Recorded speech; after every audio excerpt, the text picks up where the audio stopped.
नमस्कार दोस्तों।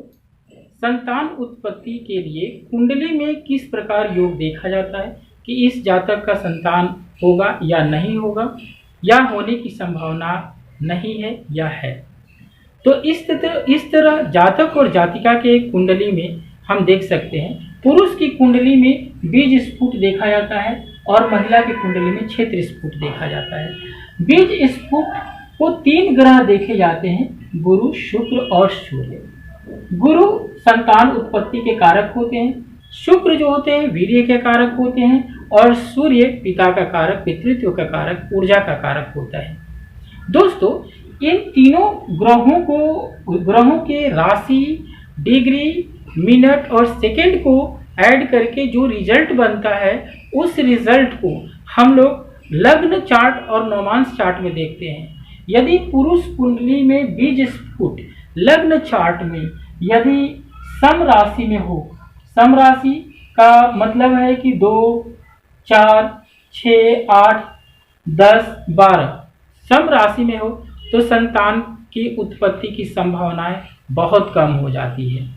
लेकिन यदि यह विषम में हो, बीज स्फुट पुरुष की कुंडली में विषम में हो और नवमांश में भी विषम में हो, तो संतान उत्पत्ति की संभावना प्रबल होती है और उनकी संभावना जल्द बनती है, उनका योग जल्द बनता है। लेकिन यदि पुरुष की कुंडली में बीज स्फुट लग्न में सम में हो और नवमांश में विषम में हो, या लग्न में विषम में हो और नवमांश में सम में हो, तो ऐसी स्थिति में उनको संतान उत्पत्ति तो होती है, लेकिन लेट से होती है, देर होता है।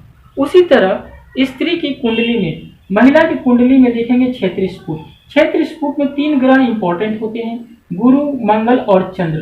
गुरु संतान की उत्पत्ति का कारक होता है, मंगल मासिक धर्म के कारक होता है, और चंद्र जो होता है वो चंद्रमा जो होते हैं वो प्रोसेस के कारक होते हैं।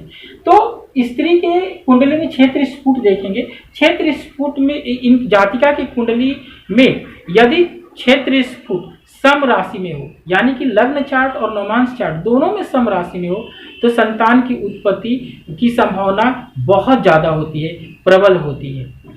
इसी तरह लग्न चार्ट और नवमांश चार्ट में क्षेत्र स्फुट किसी में सम में हो या दोनों विषम में हो, लग्न में सम में हो या नवमांश में विषम में हो, या लग्न में विषम में हो और नवमांश में सम में हो, तो ऐसी स्थिति में महिला का जो जातिका का जो संतान उत्पत्ति होती तो है, लेकिन देर से होती है।